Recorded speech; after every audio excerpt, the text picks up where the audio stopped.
매일 아침을 뉴스로 깨웁니다. 신율의 출발 새아침. 광복 70주년을 맞아서 우리나라 박근혜 대통령을 비롯한 일본의 아베 총리 등등 국가원수와 정치인들이 줄줄이 담화를 발표했었죠.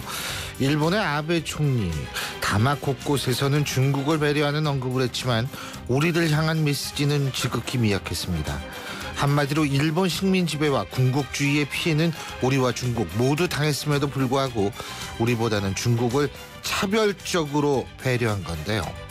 이런 상황을 보면서 씁쓸한 이유는 지금 우리의 힘이 어느 정도인가를 실감할 수밖에 없는 것이 현실이기 때문일 겁니다. 2차 대전 당시 나치는 유태인들만 학살한 것이 아닙니다. 집시들도 학살했는데요. 그런데 집시에 대한 학살을 기억하는 이들은 별반 없습니다. 유태인들에 비해 집시들의 힘이 약하기 때문인데요. 이런 사실을 볼 때 아직까지 인류는 힘에 기반한 선별된 역사만을 기억하고 되뇌인 것 아닌가라는 생각이 듭니다. 그래서 우리도 힘을 키워야 한다는 겁니다. 우리의 과거 역사를 분명히 밝히고 사과받을 것은 받기 위해서라도 우리의 힘은 필요하다는 겁니다. 신율의 출발 새 아침, 오늘 순서 시작합니다.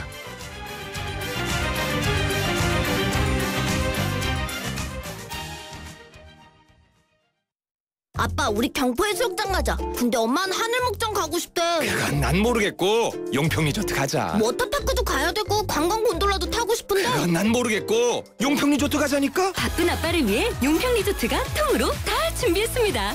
대관령 통 패키지, 티몬, 쿠팡, 위메프에서 구입하세요. 기아차 기특한 고객 케어 탄생. 새 차 사려니 운전이 겁나. 중고차 사려니 기분이 찜찜. 있잖아, 기아차 첫차 구매 프로그램. 스크래치까지 실비 보상해준대. 할부 부담도 적네. 최대 30만원, 자기 부담금 만원. 모닝, 레이, 프라이드, K3 오토할부 이용 시 홈페이지 참조. 기아 자동차. 신율의 출발 새아침. 제가 앞서도 말씀드렸지만 어제 아베 총리 종전 70주년 기념 담화를 발표를 했는데요. 그런데 사실상 앞서 말씀드린 대로 교묘한 화법과 무늬만 사과인 그런 문장이 주를 이루었습니다. 그런데 여기서 더욱더 좀 주목해야 될 부분이 이런 아베 총리 담화에 대한 미국과 중국의 반응, 우리의 반응이 많이 다르다는 겁니다. 지금 도쿄 현지에 있는 분이죠. 한신대학교 일본학과 하정문 교수 연결해서 지금 이 아베 담화 과연 우리는 어떻게 받아들여야 하는지 알아보겠습니다. 하 교수님 안녕하세요. 네, 안녕하세요. 예, 일단은 이 담화 어떻게 평가하십니까? 예, 이 담화는 정치적으로 보자면 굉장히 교묘하게 잘 썼다고 생각이 되고요. 예. 근데 만약 이 담화를 이른바 자신의 생각을 피력한 가령 학생의 리포트라고 얘기하면 저는 시학점을 주고 싶습니다. 일단 주어는 생략되어 있고 본인의 생각이 뭔지를 전혀 알 수 없기 때문에. 근데 문제는 여러 가지 미국이라든지 한국, 중국에서 요구했던 중요한 키워드는 다 넣으면서 예. 하지만 본인의 생각은 피력하지 않은 그런 면에서는 정치적으로는 상당히 높은 점수를 줄 수도 있는 그런 애매한 담화가 아닌가 생각이 됩니다. 근데요, 교묘하고 잘 쓴 담화라는 건 이 사람들이 그 의도를 잘 읽지 못하고 이 진의가 뭔가 이런 걸 고민하게 만들어야 되는데 솔직한 얘기로 이 아베 담화를 보면 너무 뻔한 거라고 보이거든요. 그런데도 정치적으로 좀 괜찮은 점수를 주시는군요. 예, 그렇습니다. 그 부분은 이후에 여러 가지 반응을 보더라도 아베 본색을 드러내는 방식도 분명히 고려가 됐었는데 최종적으로는 포기가 됐거든요. 그러니까 그런 면에서 보자면 아베 수상이 본인의 의도를 감추면서도 그러니까 나름대로의 정치적 효과를 거뒀기 때문에 그 점에 대해서는 평가를 할 수 있지 않나 생각이 됩니다. 예, 아니 저는 그게 감춘 게 아니지 않느냐. 예? 그래서 여쭤본 거예요. 너무 뻔한 거래 가지고 알겠습니다. 네, 근데요, 네. 또 하나는 뭐냐면 일본 내 반응. 지금 일본 현지에 계시죠? 그죠? 네, 그렇습니다. 일본은 어떻게 평가합니까? 예, 일본 내에서는 일본의 이른바 양심 세력들 같은 경우에 여러 가지 비판의 목소리는 있습니다만 네. 여러 가지 전쟁에 관한 것이나 역사 인식에 대해서 잘 모르는 일반인들의 평가는 나름대로 아베 수상이 적절하게 대응을 했다라는 긍정적인 반응이 한 50% 정도 이상 나오고 있습니다. 여러 조사에서 보면 비판적인 의견이 한 30% 정도 나오기 때문에 예. 절반 이상에 대해서는 일단 아베 수상이 정책 효과를 거뒀다는 제가 조금 전에 말씀드렸던 내용이 일본에서 나타난다는 거죠. 지금 50% 이상 50%라는 거는 아베의 개인의 지지율보다 높은 거죠. 그렇죠? 그렇습니다. 예. 그러니까 그런 측면에서 볼 때에는 일본 국내 여론은 나쁘지 않다라고 볼 수가 있는 거고. 그렇죠? 네. 그런데 그렇습니다. 이 미국 정부는 여기에 대해서 환영한다. 지금 이렇게 나오고 있죠. 네, 그렇습니다. 미국에서는 일단 그 국무부 대변인 성명은 나오지 않았는데요. 예. 국가안보의 회의에서 아베 수상이 일본이 가했던 여러 가지 고통이라든지 이런 것들에서 깊은 후회를 한다, 반성한다라는 것에 대해서는 환영을 표시를 했습니다. 예. 그런 면에서 보자면 미국의 반응이 굉장히 도드라지는 다른 한국과 중국과는 다른 모습인 것이죠. 하원에서는 다른 얘기를 한 모양이더라고요. 예, 그렇습니다. 하원의 외교위원장 같은 경우에는 제가 말씀드렸던 그 자신의 생각을 드러내지 않은 그리고 식민 지배라든지 침략 전쟁 역사 부분에서 사실상 아베 수상이 정말 진심으로 참여를 했는가라는 부분에 대해서는 의심의 목소리를 내고 있는 것이죠. 그러니까 이게 이제 외교 정책을 시행해야 하는 행정부와 입법부에 있어서의 시각 차이가 아닌가 이런 생각이 드는데 네. 결국은 미국 같은 경우에 일본이 필요하기 때문에 필요하다는 사실을 이런 식으로 표현한 것이다 이렇게 볼 수 있는 거 아니겠어요? 예, 그렇습니다. 지금 이건 상황에서. 예, 맞습니다. 지금 미국으로서는 어쨌든 일본에서 가장 중요한 두 가지 문제가 맞물려 있는데요. 예. 하나는 이제 안보 법제가 될 것 같고 또 예. 하나는 그 오키나와의 후텐마 기지 이전 문제입니다. 근데 이 두 가지 문제에서 아베 수상이 그다지 그 좋은 점수를 받고 있지 않고 지지율이 떨어지고 있지 않습니까? 근데 이 부분에서 아베 담화를 발표함으로써 그런 비판을 어느 정도 모면하고 안보법제 통과에 어느 정도 탄력을 받을 것이다. 예. 라고 하는 측면을 미국은 고려한 것이라고 판단이 되거든요. 그렇군요. 어쨌든 이 지금 그리고 일본은 또 중국한테는 아주 좋은 시그널을 보내고 있고 그렇죠? 그러니까 네, 이게 그렇습니다. 물고 물리는 거 아니에요? 미국은 일본에게 아주 긍정적인 시그널을 보내고 일본은 중국에게 또 보내고 그럼 우리는 뭐냐는 거죠? 예, 그렇습니다. 조금 전에 말씀하셨던 대로 한국의 입장이라는 게 무엇인가, 그동안 대일 외교라든지 이 부분은 자연스럽게 역사인식이 맞물리면서 중국하고 미국도 관련이 되고요. 예. 그랬을 때 우리 정부가 지금까지 해왔던 것들이 과연 어느 정도 외교 정책에서 효과를 거뒀는가, 사실은 그 부분은 노라는 대답이 나올 수밖에 없는 상황인 것 같습니다. 그래서 결국은 우리의 외교라는 게 상당히 지금 힘든 상태에 빠질 수밖에 없는 것 아닌가라는 그런 생각도 좀 들긴 들어요. 예, 그렇습니다. 제가 볼 때도 이번 아베 담화가 만약 조금 더 강경한 내용으로 나왔다면 그동안 박 대통령이 해오셨던 그 원칙적인 대일 외교라는 부분이 조금 더 이렇게 색깔이 살아날 수 있었는데 아베 담화가 상대적으로 불만은 있지만 키워드는 다 갖추고 그리고 딱 그렇게 잡아서 되게 되면 이렇게 꼬투리 잡을 게 없는 거죠. 맞습니다. 예. 꼬투리 잡을 게 없다면 우리의 그 지금까지 해왔던 3년 정도의 외교의 성과가 뭐냐 이런 것들이 모를 수밖에 없는 거죠. 그렇군요. 그리고 우리 그러면 앞으로 이걸 어떻게 해야 되는지 모르겠어요. 지금 이제 일본하고는 그렇다고 치지만 네, 지금 전승절 기념행사 중국에서 열리지 않습니까? 그렇습니다. 그거를 이제 일단 중국을 방문하고 10월 달에 미국 방문이 예정이 돼 있고요. 그렇죠.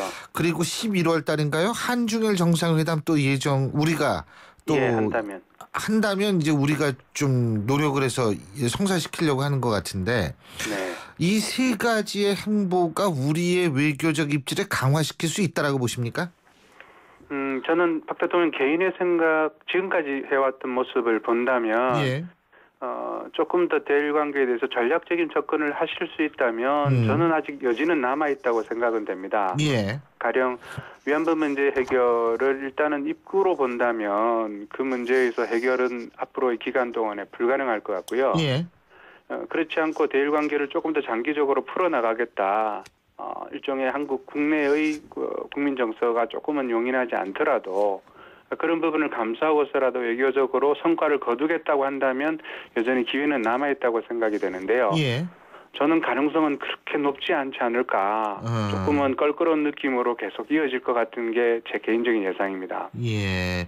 어쨌든 지금 이 동북아 문제, 특히 이제 우리는 북한 핵 문제가 걸려 있지 않습니까? 그렇습니다. 이 북한 핵 문제를 걸려 있는 우리의 입장에서 볼 때에는 외교적 뭐 주도권까지는 아니더라도 외교적인 어떤 역량을 지금 계속 키우고 그걸 좀 발휘해야 될 때가 아닌가 이런 생각이 들어요. 예, 그렇습니다. 사실은 이번 그 휴전선에서의 지뢰 사건이 없었다면 북한 문제를 포함해서 일본 문제를 풀어나가고 예. 그러니까 동북아에서 한국의 입지를 조금 더 외교적으로 높일 수 있는 분위기는 있었다고 생각은 되거든요. 예. 근데 그런 것들이 지금 북한 문제도 지뢰 사건으로 조금씩 경색으로 들어가고 아베 담화에 대한 판단들도 거기에 대해서 조금 더 탄력을 받기보다는 한국 내의 여론들도 어느 정도는 그 대일 관계의 개선 내용을 표현하긴 하지만 국민 정서 부분이 어느 정도 수용할지가 조금은 의심스러운 측면이 있습니다. 예. 그렇다면 대통령의 결단이 어느 쪽으로 갈 것인가에 대해서 예. 조금은 한 방향이라기보다는 지금까지 주저해왔던 모습의 연장선으로 가지 않을까 그런 생각이 든다라는 거죠. 알겠습니다. 예, 오늘 말씀 여기까지 듣죠. 고맙습니다. 네. 예, 지금까지 한신대학교 일본학과 하종문 교수였습니다. 지금 7시 25분 03초 지나고 있는데요. 지금 교통 상황, 오래간만에 출근하시는 분들 많으시죠? 교통 상황 알아보겠습니다. 유보영 캐스터.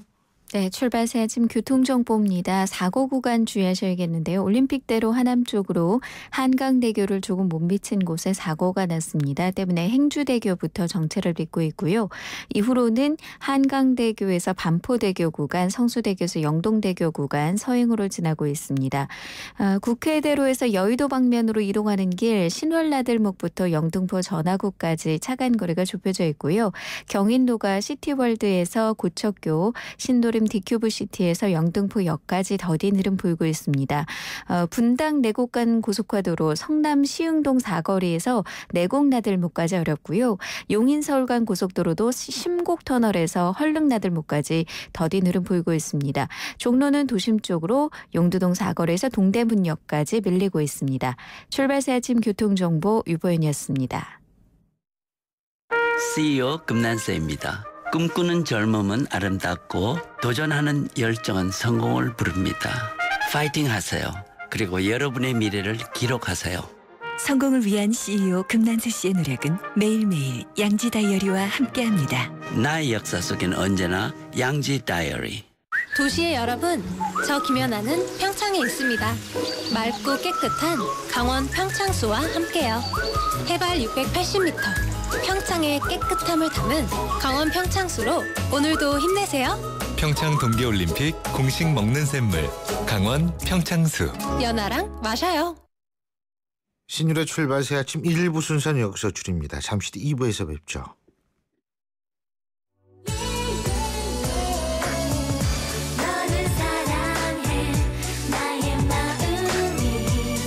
안녕하세요. 라일의 엄마 SS의 슈입니다. 팬들과 함께하는 음악의 무대에 못지않게 일상이 가득한 인생의 무대에서도 열정과 진심이 가장 중요한 것 같아요. 24시간 열정과 진심으로 채운 음악, 뉴스, 시사 프로그램까지 94.5MHz YTN 라디오는 가장 감동적인 삶의 무대입니다.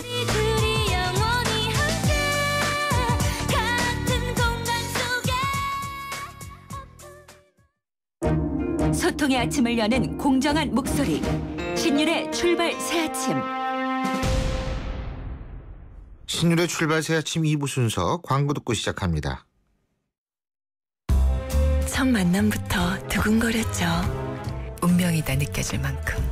그날부터 5년 넘게, 30대부터 10년 넘게 이 선택이 제 피부의 운명을 바꿨어요. 제 날 믿어지나요? SK2 피테라 에센스. 놓치지 않을 거예요. 안녕하세요. 유플러스 모델 보아입니다. 최신 영화 미드부터 인터넷 강의와 맛집까지 보고 싶은 비디오를 검색하면 카테고리별로 보기 쉽게 정리해주는 국내 최초 LTE 비디오 포털. 이제 보고 싶은 비디오 마음껏 즐기세요. LTE 1881년 초연 당시 음악에서 악취가 난다는 혹평을 들은 이 곡, 천재를 향한 질투였을까요? 러시아 작곡가 차이콥스키의 바이올린 협주곡입니다. 대한항공 러시아 4개 도시 운항. Excellence in flight. Korean Air. 도시의 여러분, 저 김연아는 평창에 있습니다. 맑고 깨끗한 강원 평창수와 함께요. 해발 680m, 평창의 깨끗함을 담은 강원 평창수로 오늘도 힘내세요.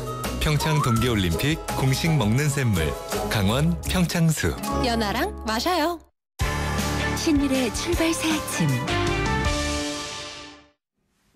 북한의 지뢰 도발로 남북 간 긴장이 고조되고 있죠. 그리고 오늘부터 한미연합훈련, 이 을지 프리덤 가디언 연습이 시작이 되고요.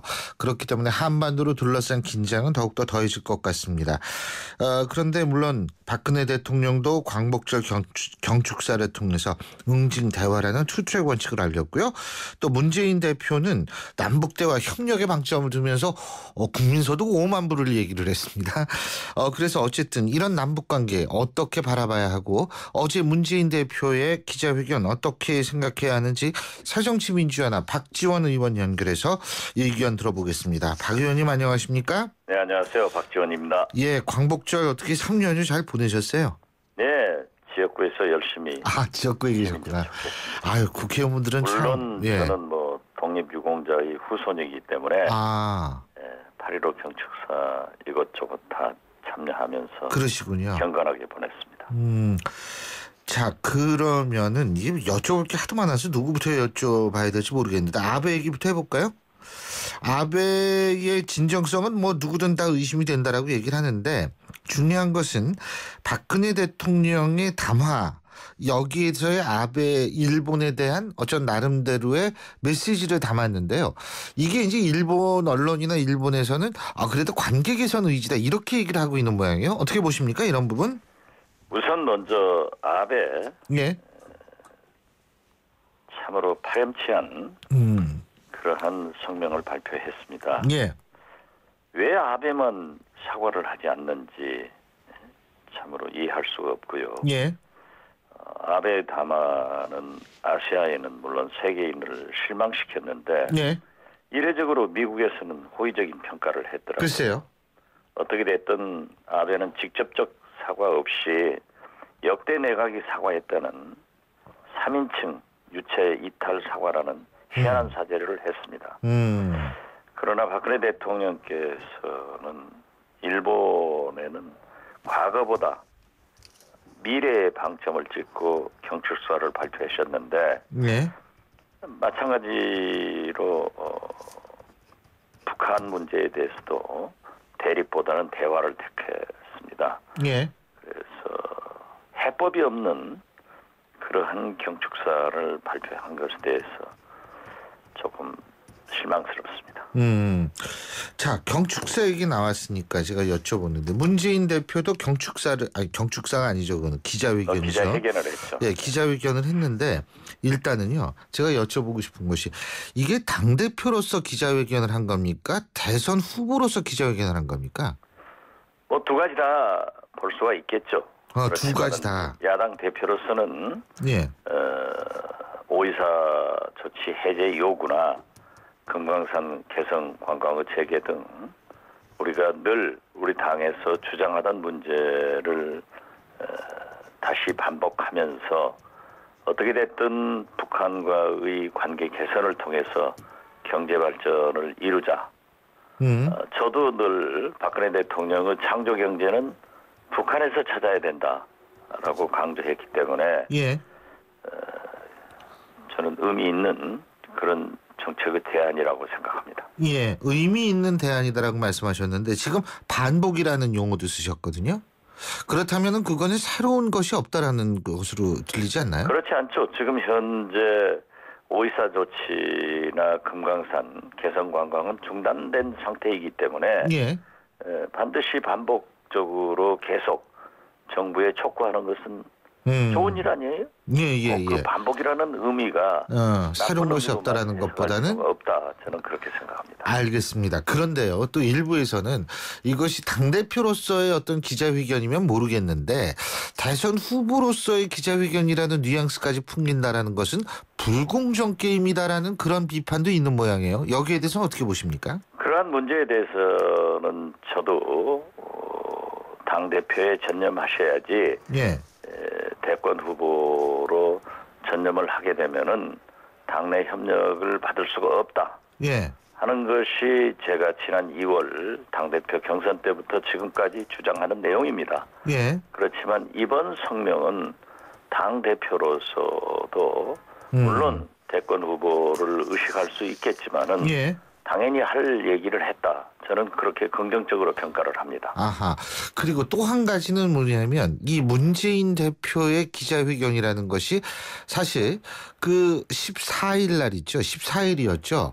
이 무차별 타격을 가하겠다는 북한의 위협이 나온 상태였고요. 그다음에 15일 날 우리의 그 을지 프리덤 가디안 연습을 두고서 북한이 맹비난을 하면서 협박을 한 바로 다음 날 기자회견을 해가지고 이 북한 뭐 5.24 조치 해제를 비롯한 우리가 집권하면은 내가 집권하면은 금강산 관광 곧바로 재개하겠다 이런 식의 언급이 나왔단 말이에요. 자, 그런 의미에서 이 내용이 옳다 틀리다를 떠나서 국민적 시각에서 볼 때 타이밍 시기적으로 적절한 언급이었다고 보십니까? 이 준비되어 있는 거 그냥 뭐 예정돼 있으니까 그냥 한 거 아닙니까? 어떻게 보십니까? 저는 적절했다고 봅니다. 시기적으로 그렇게 생각한다고 하면은 이번 목함 지뢰 8월 5일 날 8월 4일 터진 것을 그렇죠. 8월 5일 청와대는 보고를 받았습니까? 안 받았습니까? 그게 이제 설이 합참은 5일 날 오후에 보고했다는 거죠. 글쎄요. 그 보고 방법도 여러 가지 문제가 되고 있는 것 아니에요? 유선 무선이니까 결국 대면 보고는 없었다는 얘기죠. 그리고 8월 5일 날 통일부는 북한에 대해서 고위급 회담을 제기했습니다. 합참 의장은 폭탄주 회식을 했습니다. 그거는 이러한 그 정부 해명이 태도는 됐는데요. 우리가 접어둔 채 야당 대표로서 그렇게 북한이 무차별 타격한다고 늘 계속해서 수십 년간 을지 연습 한미 군사훈련에 대해서 공격하는 북한에 대해서 과민 반응할 필요 없다고 생각합니다. 저는 오히려 문재인 대표께서 이번에 상당히 남북관계 개선을 위해서 전진적으로 그리고 우리가 경제 발전을 하려면은 아무래도 북한밖에 없지 않습니까? 지금 현재로. 이런 것은 그 나름대로 야당 대표로서 또는 대권 후보를 의식한다고 하더라도 액면 그대로 좋은 방향으로 봐주셔야지 모든 것을 정부의 잘못은 이런 방구도 하지 않은 채 야권 특히 문재인 대표의 발언에 대해서는 트집을 잡는 것은 저는 옳지 않다고 생각해요. 그러면은 그 얘기는 뒤집어서 얘기해서 예를 들면은 8일날 NSC를 소집했다라는 뒤늦은 대응이라든지 그건 말할 수가 없습니다. 모든 그거는 실수는 비판을 해야 되고 모든 그죠? 실수는 한 번씩 접어 생각할 수 있지만은 국방의 실수는 용납돼서는 안 됩니다. 우리가 만약 그 목함 지뢰에 의해서 두 병사가 참으로 불행한 그러한 부상을 당했지만은 거기를 통해서 만약에 북한이 남침을 했다고 했을 때 그걸 우리가 용납할 수 있겠습니까? 도대체 국방이 의미가 뭡니까? 국방은 지키는 겁니다. 침략하는 게 아니에요. 그래서 디펜스라는 말을 쓰지 않습니까? 메카더 장군은 전투에 지는 것은 용납할 수 있지만은 경계에 잘못한 것은 용납할 수 없다고 했습니다. 이건 굉장히 중대한 문제인데도 대통령께서나 국방부 장관이나 합참의장이나 도대체 뭘 하고 계시는 겁니까?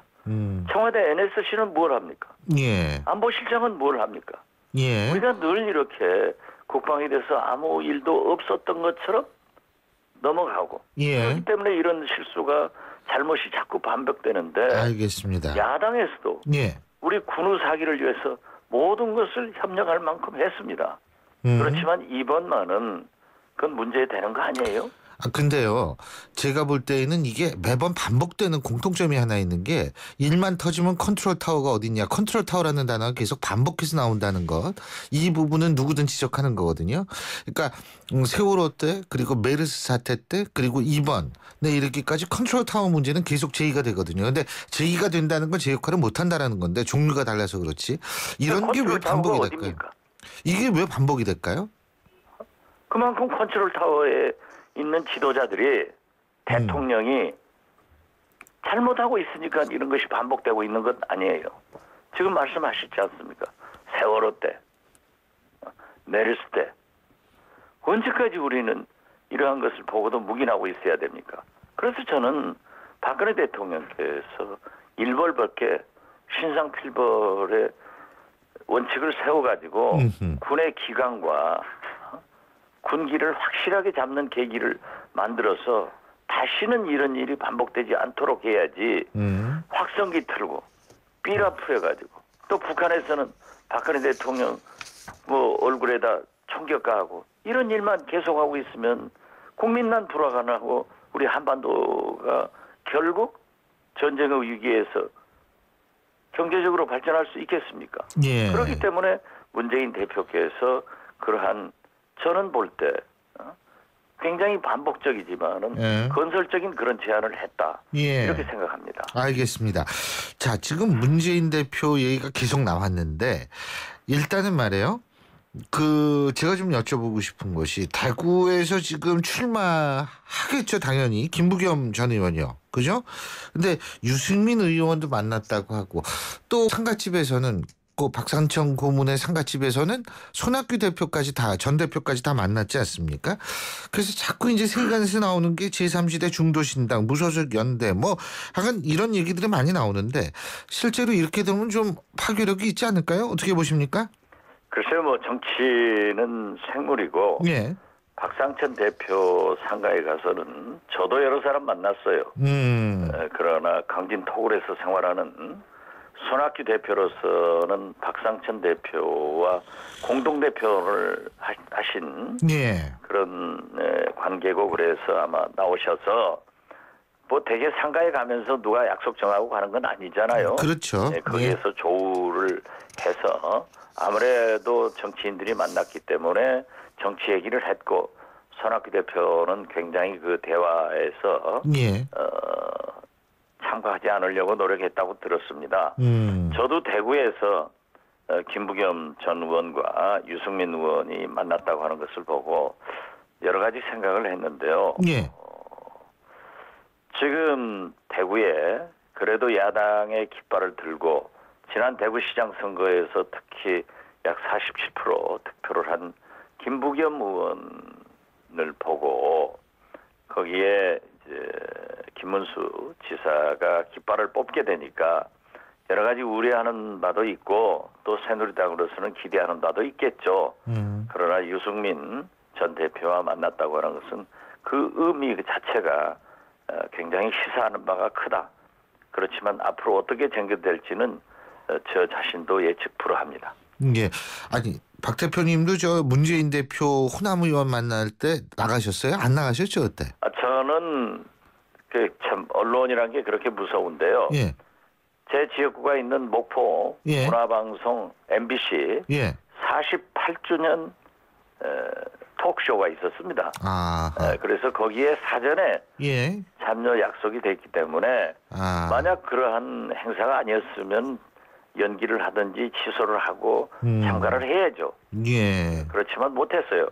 지난번에도 원탁 회의할 때 제가 대학생들을 상대로 한 강연이 있어서 참가하지 못했는데 마치 이것을 문재인 대표와 불화 때문에 참가하지 않았다. 알겠습니다. 하더라고요. 한 가지만 더 여쭙는 게 그렇다면 지금 여러 가지 이제 분당, 신당, 창당 움직임이 많은데 탈당 움직임도 있고요. 뜯어 말리고 싶으세요? 탈당하는 사람들 분당하는 거 말리고 싶으세요? 물론 우리는 분열해서 패배의 길보다는 제가 수십 차 얘기했습니다만은 통합 단결해서 정권 교체의 길로 가야 됩니다. 그렇지만 우리 당의 문제가 있고 또 보편적 국민의 민심은 새정치민주연합 이대로는 안 된다 하는 견해도 있지만은 어떻게 됐든 통합 단결해서 정권 교체해라 하는 요구가 상충되고 있습니다. 여기에 신당파들은 신당파들대로 계속 움직이고 있고 예. 또 일부 친노에서는 절대 내놓을 수 없다 예. 하는 것들이 역시 충돌하고 있기 때문에 지금 현재는 뭐라고 말할 수 없지만은 크건 작건 총선을 앞두고 신당이 창당되는 것은 저는 처음부터 기정사실이다. 이렇게 예. 보고 있습니다. 잘 알겠습니다. 오늘 말씀 여기까지 듣죠. 고맙습니다. 네, 감사합니다. 예, 지금까지 새정치민주연합의 박지원 의원이었습니다.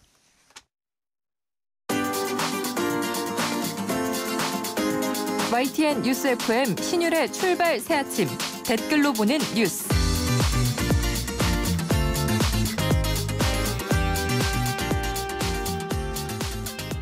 예, 제가 지난주 금요일 날 이미 말씀을 드렸죠. 댓글로 보는 뉴스 여러분들이 점점 관심을 많이 가지셔서 저희가 이제 월요일부터 금요일까지 이 댓글로 보는 뉴스 매일매일 전해드릴 텐데요. 매일 뉴스 보는 게 1인 여자시죠. YTN 플러스 최영아 기자 스튜디오에 나와 있습니다. 어서 오십시오. 안녕하세요. 예. 자, 이 시각에 누리꾼들의 관심이 가장 많은 뉴스 어떤 거죠? 네, 기억하실지 모르겠어요. 지난 6월에 강남 한복판에서 최고급 외제차 벤틀리 페라리 추돌 사고가 일어났었는데요. 근데 이 사람 돈이 왜 이렇게 많아요? 20대, 30대, 남편은 30대고 부인은 20대인데. 예. 아유, 돈 이게 그런데 엄청나요. 사실은 대출을 받아 산 것으로 확인이 그래요? 돼서 좀 속 사정이 있었습니다. 예. 그때 인터넷이 떠들썩했죠. 네, 남편의 외도를 의심한 아내가 낸 고의 사고로 밝혀졌는데 예. 그런데 경찰 조사 과정에서 새로운 사실이 드러났습니다. 사건 당시 당사자들을 협박해서 돈을 뜯어낸 택시 운전사가 경찰에 붙잡힌 건데요. 예. 사실 당시 사고는 아내가 술을 마시고 운전을 하다가 남편 차를 우연히 발견한 거예요. 그래서 홧김에 들이받았다 이렇게 확인을 했었는데 예.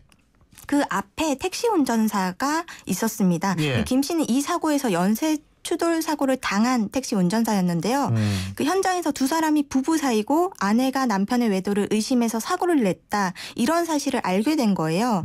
그래서 그 택시 운전사 김 씨가 남편을 협박해서 합의금으로 2,700만 원을 뜯어낸 겁니다. 예. 네, 그래서 경찰 조사 결과 이들 부부가 고의 사고임을 밝혀지면 3억 원이 넘는 수리비를 보험 처리되지 않을 것을 걱정해서요.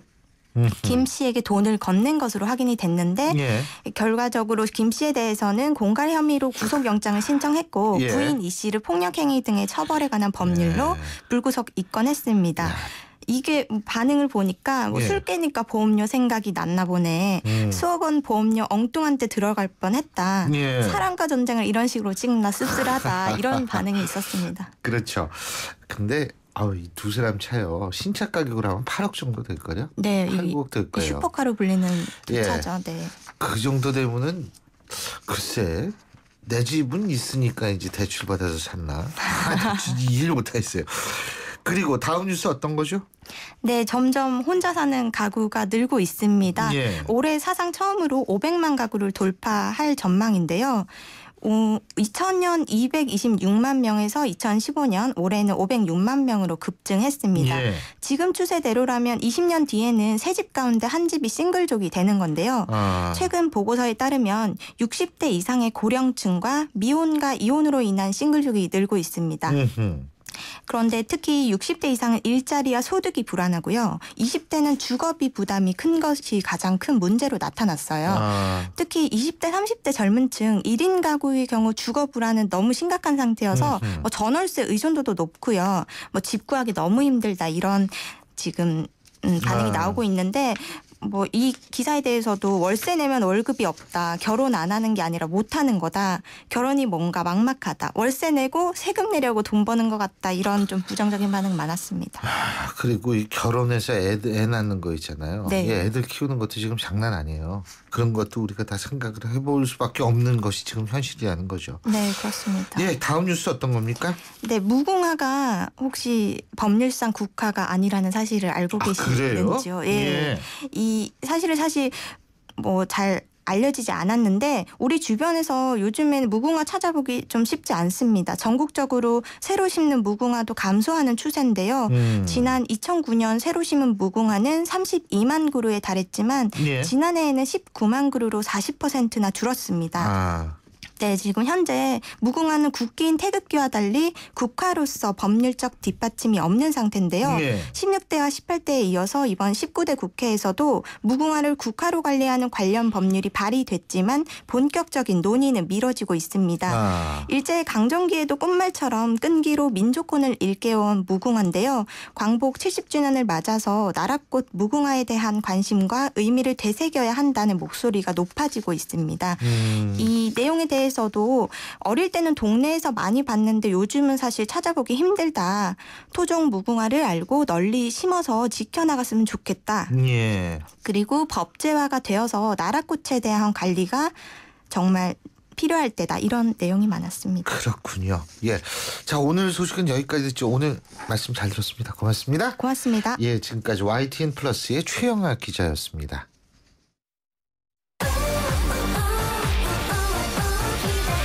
KTX 광명역 신안산선 개통 예정. 광명역의 빛나는 첫자리. 이케아, 코스트코를 누리는 생활의 앞자리. 진짜 프리미엄은 지금부터다. 광명역 IDS. 문의 02899-5566 LSD 개발. 포르쉐 모터스포츠. 이것은 모든 포르쉐의 기원이며 모든 아이디어의 시작이며 스포츠카의 새로운 기준을 만들어가는 끝없는 영감의 원천입니다. 그것이 바로 모든 포르쉐가 스포츠카인 이유입니다. Every Porsche Sports Car. 고덕 산업단지와 개통 예정인 KTX 지제역의 비전은 함께 누리고 새롭게 들어설 대형 복합 쇼핑몰을 앞에서 즐기는 이 편한 세상이 찾아옵니다. 미래가 빛나는 평택, 그 위에 빛나는 생활까지. 이 편한 세상 평택 용이. 8월 오픈 예정 1544-3033 대림. 왜? 코웨이 모든 침대는 상단이 분리될까? 침대는 몸에 닿는 부분부터 오염되잖아. 아하. 더러운 상단을 분리해 언제든 새 타퍼로. 그리고 전문가의 관리까지. 위생까지 책임져야 진짜 침대다. 코웨이 매트리스 케어 렌탈 1588-5200. 차 조심, 길 조심. 조심할 게 와 이래 많노. 조심할 게 참 많은 아이들의 등하굣길을 위해 삼성화재가 안전키트를 지원하고 있습니다. 어린이가 곧 모두의 희망이니까요. 봄이 왔어요. 당신의 봄, 삼성화재. 신율의 출발 새 아침 2부 순서는 여기서 줄이고요. 전 8시 10분 3부에서 뵙겠습니다.